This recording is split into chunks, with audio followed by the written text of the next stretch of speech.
नमस्कार दोस्तों। तो भवानी प्रसाद मिश्र जी का ये 5वां चैप्टर है जो कि 11th क्लास से हिंदी कोर से है कि मिस्र घर की यादें।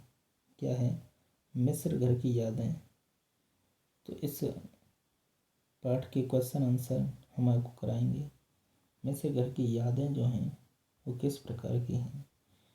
तो सबसे पहला जो क्वेश्चन बनता है कि पानी के रात भर गिरने और प्राण मन के घिरने में परस्पर क्या संबंध है, आपस में क्या संबंध है। तो पानी के रात भर गिरने और प्राण मन के घिरने में परस्पर संबंध कवि की बीती स्मृति और उससे होने वाली पीड़ा से है। पानी के लगातार बरसने के कारण कवि को अपने घर परिवार के सदस्यों की याद आ गई। कवि को परिवार के सदस्यों के साथ बिताए गए खुशी के पल, उन दिनों की याद आ गई जो उसने कभी उनके साथ रहकर बिताए थे। इसी कारण उसके प्राण व मन घर की याद में व्याकुल हो जाते हैं।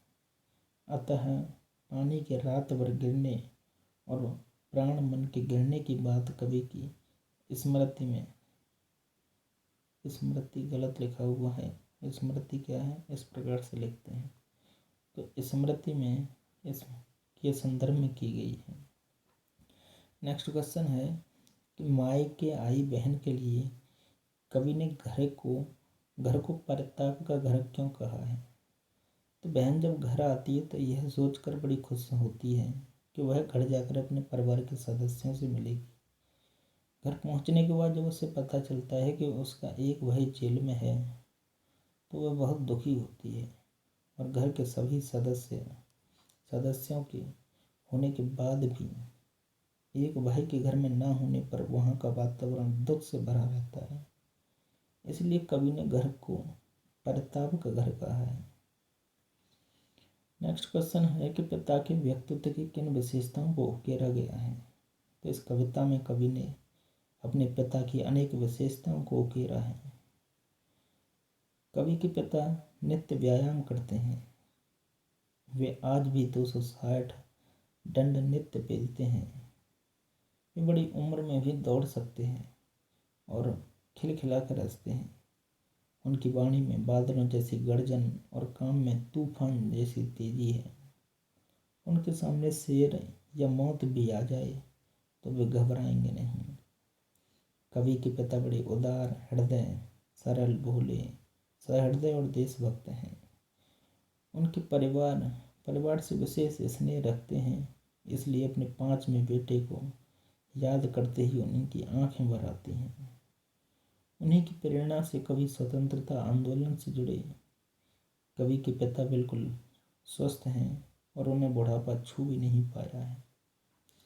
नेक्स्ट है निम्नलिखित पंक्तियों में बस शब्द के प्रयोग की विशेषता बताइए। कि मैं मजे में हूँ सही है, घर नहीं बस यही है, किंतु यह बस बड़ा बस है और इसी बस से सब बेरस है। कवि ने बस शब्द का प्रयोग विभिन्न स्थितियों और भावों को व्यक्त करने के लिए किया है। कि पहले बस शब्द का अर्थ कवि के घर में नहीं है। दूसरे बस शब्द का अर्थ क्या है कि वह घर से दूर रहने के लिए बेबस है। और तीसरे बस शब्द का प्रयोग का अर्थ है कि उसके घर वालों से न मिल पाने की विवशता से वह व्यथित और दुखी है। कविता की अंतिम पंक्तियों को पढ़कर कल्पना कीजिए कि कवि अपनी किस स्थिति व मन स्थिति को अपने परिजनों से छिपाना चाहता है। तो कवि जेल में रहने के कारण अपने घर के वियोग से पीड़ित है। यहाँ के वातावरण की निराशा, रात भर जागते रहना, लोगों से भागना, इन सब के कारण कवि की मन स्थिति स्वयं को भी न पहचानने जैसी हो गई है।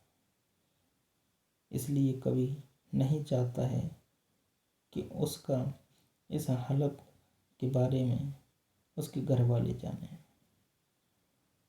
इससे उसके माता पिता और परिवारजन और दुखी हो जाएंगे। अतः वह बरसने वाले सावन से अनुरोध करता है कि वह उसकी सच्चाई को छिपाकर यह बताए कि वह यहाँ मज़े में है, पढ़ लिख रहा है, खेल कूद में मस्त है, उसे जेल में होते हुए भी किसी प्रकार का कोई कष्ट नहीं है। इस प्रकार से आपके ये 5 क्वेश्चन होते हैं। धन्यवाद।